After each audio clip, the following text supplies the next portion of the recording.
Nüüd viimased uuringud ikka kinnitavad seda, et me tõesti kogume sellist mürkaineid aiu päevasel ajal, toksilisi aineid ja ööunes me puhastume nendest. Ja kui me ei puhastu, siis me oleme nii-öelda aeglased tegelased päeval.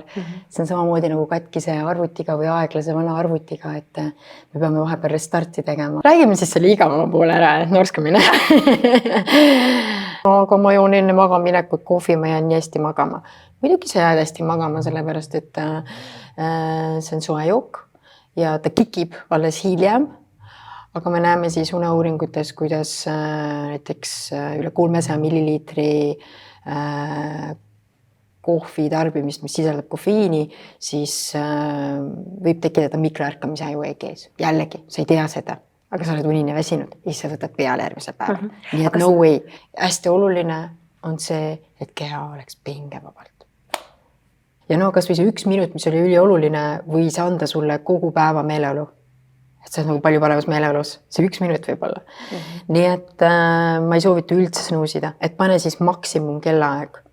Nii palju mõtteid, nii palju soovitusi. Vaatame, me lõpetame natuke.